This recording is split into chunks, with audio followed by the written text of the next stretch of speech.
Les Urmas m'ont guéri. Partie 1. Bonjour à nouveau. Merci d'être ici avec moi encore une fois. J'espère que vous allez très bien aujourd'hui. Je suis Marie. Bonjour, bienvenue sur ma chaîne. Ces informations peuvent être perçues comme de la science-fiction ou comme chacun préfère les voir, et je les publie uniquement à des fins de divertissement.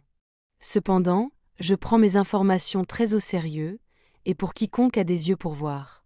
J'ai écrit ceci dans la fin de matinée et l'après-midi du 15 octobre 2024, puis je l'ai révisé pour publication le matin du 1er novembre 2024. J'ai décidé de ne pas inclure d'image dans cette vidéo, car il n'existe rien que je puisse partager qui ressemble, même vaguement, à ce que j'ai vu. J'ai choisi de faire confiance à mon pouvoir de description écrite, car il est bien préférable que mon public utilise son imagination. Cela représentera bien plus fidèlement ce que j'ai vécu que n'importe quelle image que je pourrais ajouter, qui ne ferait que nuire à mon texte soigneusement rédigé et à mes efforts descriptifs. Les Urmas sont une espèce incroyablement impressionnante et bouleversante. Aucune image artificielle, banale et ridicule, générée par IA, ne peut leur rendre justice. Comme la plupart d'entre vous le savent, ma santé s'est détériorée dernièrement. Elle ne s'est pas améliorée, et peut-être même s'aggrave, car j'ai également d'autres problèmes qui peuvent ou non être liés à mon diabète de type 1 diagnostiqué, que le chirurgien de ce vaisseau, Sénètre, traite avec une capsule médicale sèche. Il semble que mon diabète et mes autres problèmes aient une forte composante éthérique. Je veux dire qu'ils proviennent du côté spirituel, comme une attaque astrale élaborée. Je dis cela en sachant parfaitement qu'au final, toutes les maladies proviennent ou sont générées du côté astral des choses. Mais ces maladies que je traverse commencent à ressembler bien davantage à une attaque astrale d'origine étrangère. En général, je me sens très faible et dans une fatigue constante. Ce matin du 15 octobre, alors que je commençais ma journée, j'ai reçu un appel de la passerelle de ce vaisseau, le Sadiq Leia. C'était le roi Urmarur qui voulait me parler.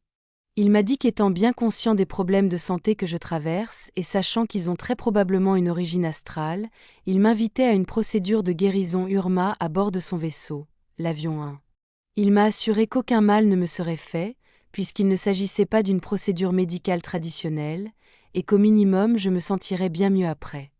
Mais les Urmas avaient l'intention de me purifier complètement de tout attachement astral pouvant me nuire. Pour cela, je devais être présente avec eux en personne, et non par l'usage d'un dispositif technologique comme une présence à distance. Comme les Urmas sont les plus proches alliés des TGT1, j'ai accepté, tout en sachant qu'ils sont extrêmement impressionnants lorsqu'on se trouve en leur présence. Rur a dit qu'il enverrait une navette me chercher, avec mon ami tigre bien connu, Arisha, à bord pour me guider. J'ai donc informé mon équipage et mes amis TGT1, puis je suis allée dans ma chambre et je me suis préparée pour mon court voyage vers le vaisseau Urma.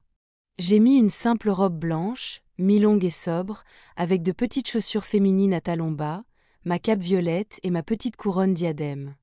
Peu après, une grande navette Urma, noir piano et dorée, s'est approchée du Sadiq Leia et a demandé la permission d'atterrir dans le hangar principal. À ce moment-là, j'étais déjà dans le hangar avec mes 4 gardes Shinonim et Ashmalim en tenue complète et uniforme de gala, avec cape, armure et tout. Les portes du hangar se sont ouvertes et l'immense navette noire et dorée des Urmas est entrée, ses moteurs rugissants et sifflants, puis elle a tourné, a sorti son train d'atterrissage et a descendu sa rampe frontale. Harry et 2 gardes lions sont descendus, eux aussi en tenue de gala féline complète, suivant un protocole strict. Je me suis avancée vers Harry, l'ai salué et lui ai donné une grande accolade. C'était comme si j'enlaçais un énorme pilier chaud recouvert d'une moquette rayée couleur tigre, tandis que ces 2 immenses gardes attendaient quelques pas en arrière. Harry me demanda alors de le suivre. Mais alors que nous marchions vers sa navette, il se retourna soudain vers mes 4 gardes. Il leva sa gigantesque patte et dit « Non ». Puis, de sa voix profonde qui résonnait comme le tonnerre, il ajouta « Cette guérison est uniquement pour Marie, et elle doit venir seule. Vous ne pouvez pas la suivre. » Mes gardes commencèrent à expliquer qu'ils ne pouvaient pas laisser leur reine seule et que cela serait extrêmement contraire au protocole. La reine ne doit jamais être laissée seule.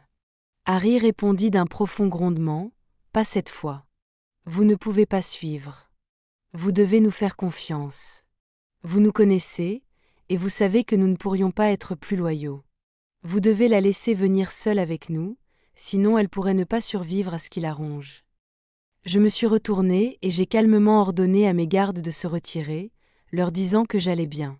Mes 4 gardes reposèrent les crosses de leurs fusils automatiques au sol, tandis qu'Harry me demanda de prendre sa main. Mais sa main était si grande que je ne pouvais saisir qu'un seul de ses doigts rayés. Je me sentais minuscule à côté d'Harry, qui mesure plus de 3 mètres de haut. Nous sommes montés dans la navette immense, très sombre à l'intérieur, et il m'a installé sur un siège Urma qui me donnait l'impression d'être une enfant de 3 ans assise dans la voiture de sa mère sans siège bébé, d'autant plus que mes pieds ne touchaient pas le sol. Je le trouvais également inconfortable car il y avait un grand trou dans le dossier, et j'avais l'impression que j'allais tomber à travers. Il est conçu pour qu'un grand félin puisse y accommoder sa queue. Je ne peux nier qu'à ce moment-là, la peur commença à m'envahir, surtout lorsque la navette décolla et quitta le Sadiq Leia. Par la longue fenêtre de la navette Urma, je regardais mon vaisseau blanc, le Sadiq Leia, et ses 2 destroyers d'escorte rapetissés, paraissant si insignifiants, jusqu'à ce que je ne distingue plus que leurs feux stroboscopiques occasionnels dans l'obscurité de l'espace. Moins de 10 minutes plus tard, l'imposant vaisseau amiral Urma, l'avion 1, apparut et grandit à mesure que nous approchions. De près, tout ce que je voyais n'était qu'un immense mur d'un titane polymorphe argenté et gris s'étendant à perte de vue dans toutes les directions. Ces immenses portes de hangar sur le côté s'ouvrirent et notre navette noire y pénétra.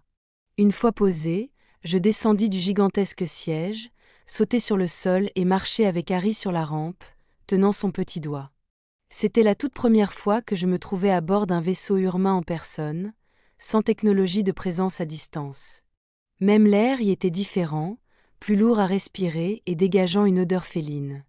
Les chats n'ont pas d'odeur forte, mais c'était une senteur difficile à décrire, simplement le signe indéniable qu'il y avait des félins autour. Alors que nous descendions, je vis le roi Rure, le lion blanc, m'attendant en personne à quelques mètres. À ses côtés, 2 autres lions inconnus et un immense tigre blanc vêtu d'une armure argentée et d'une robe blanche bordée d'or. Cet énorme tigre blanc était incroyablement impressionnant. Le plus grand, le plus imposant Urma que j'ai jamais vu, presque 3,50 m de haut, d'une musculature prodigieuse, au visage puissant, avec un œil jaune et l'autre bleu clair, ce qui renforçait encore son aspect saisissant. Je n'ai appris que plusieurs jours plus tard que cet être n'était autre que le redouté et respecté général légendaire Urma Koraka, orthographe incertaine, ministre de la Défense du roi Rure et chef de ses forces armées. Le simple fait de les regarder suffisait à faire trembler les genoux, même en sachant qu'ils étaient amicaux. Pas étonnant que personne ne veuille s'opposer à eux. Autour de moi, tout était d'une immensité indescriptible et d'une richesse ornementale stupéfiante. Chaque chose portait des motifs félins sculptés. Même les simples escaliers métalliques du hangar étaient décorés de pattes et de visages de chats. Les murs portaient une bande de métal au centre, gravée d'empreintes de pattes entourant des crânes félins et des rayures de tigre. Tout était si grand, je ne peux nier que je me mis à trembler de peur et à frissonner de froid, bien que tous leurs visages soient empreints de bonté et d'amour. Je me sentais incroyablement vulnérable et minuscule à côté d'eux. Nous avons pris un ascenseur, qui nous descendit dans les entrailles de l'un des plus puissants vaisseaux Urma jamais construits et leur vaisseau amiral. L'ascenseur était noir, bordé d'arabesques dorées. Une fois arrêtés, nous avons emprunté un corridor d'une échelle gigantesque, décoré de part en part, où même les lumières de chaque côté imitaient des torchers enflammés. Le couloir avait des murs arrondis avec de grands piliers dorés incurvés, donnant l'impression de marcher dans une cage thoracique. Mais tout était construit à leur échelle, pas à la mienne, si bien que je me sentais incroyablement petite. Et j'insiste, j'étais alors terrifiée et j'avais envie de fuir. Mais où aller ? Le passage déboucha sur une vaste salle ovale, sombre, avec quelques marches descendant vers le centre. De nombreux piliers y étaient façonnés comme des chats élancés, pattes félines à la base, tête arquée vers le plafond, le tout en or sur fond de velours noir. Au fond, se dressait une gigantesque statue couleur acier sombre d'un roi Urma assis sur son trône, haute d'au moins 12 mètres, impressionnante au-delà des mots. Harry et Rur se retournèrent et me dirent de me détendre et de ne pas avoir peur, de leur magnifique voix profonde et affectueuse de félin. Je restai là quelques instants, puis soudain le sol s'ouvrit et un grand monolithe de pierre noire émergea avec un bruit de roches traînées sur du métal. 2 tigresses sortirent de derrière le velours entre les piliers félins, portant un tapis violet et 2 coussins pourpres, qu'elles disposèrent soigneusement sur le monolithe rectangulaire avant de reculer à pas lents. On me demanda alors de m'allonger sur le monolithe, ce que je fis en tremblant d'une peur intense, me disant que je n'aurais jamais dû accepter et que c'était peut-être ma fin.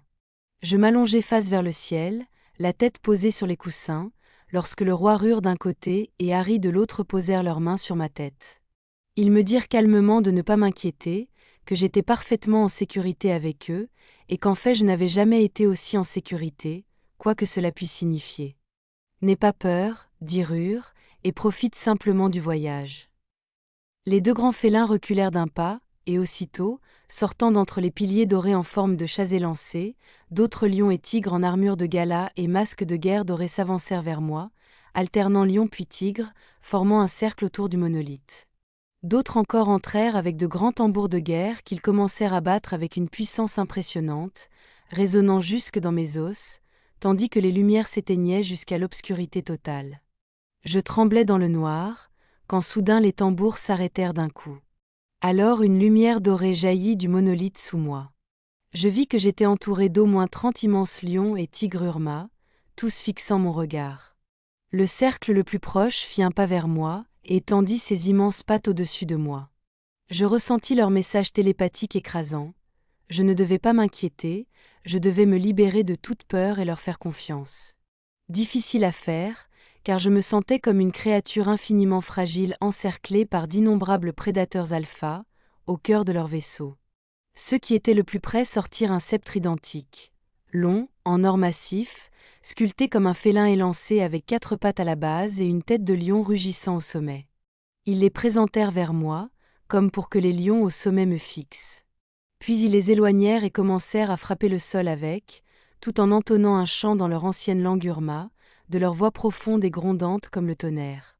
À chaque coup, ils tournaient le sceptre, tantôt la tête de lion vivante me faisait face, tantôt c'était son crâne. Cela représentait sans doute la dualité de la vie et de la mort. Les tambours reprirent, martelant un rythme guerrier aussi beau qu'intimidant. Puis la lumière dorée diminua, les tambours cessèrent et une brume blanche envahit la salle. Je ne savais pas d'où elle provenait. Alors Rur, le roi Urma, poussa un rugissement de toutes ses forces, aussitôt suivi par tous les lions et tigres présents. Leurs rugissements combinés formaient une puissance sonore féline inimaginable, résonnant dans la vaste salle ovale. Puis Rur rugit 3 fois de suite, et tous les autres se turent. Le silence revint. Alors je commençai à ressentir une vibration apaisante, agréable, que je pensais être des fréquences de guérison venant du monolithe. Mais je me trompais. Il m'apparut soudain que cette vibration délicieuse venait des Urma eux-mêmes, non d'une machine. Ils ronronnaient, ou bourdonnaient si profondément que cela ressemblait à un ronronnement. Je fus soudain envahi, submergé d'émotion. Je me mis à pleurer à chaudes larmes, comme je ne l'avais pas fait depuis des années. Je fermai les yeux sous l'effet de cette vibration qui me purifiait émotionnellement. Puis, lorsque je les rouvris, ou du moins le crus je me retrouvai seul, debout, pieds nus sur un sol blanc et froid, sans aucun relief. J'étais seul, dans un silence total. Cela se poursuivra dans la 2e partie, exactement à partir de ce point du récit. Ce sera la toute prochaine vidéo. Ce sera tout pour aujourd'hui. Comme toujours, merci d'avoir regardé ma vidéo, merci pour vos likes, partages et abonnements qui aident énormément cette chaîne à grandir. J'espère vous retrouver ici la prochaine fois. Avec beaucoup d'amour et de gratitude. Votre amie, Marie Soie.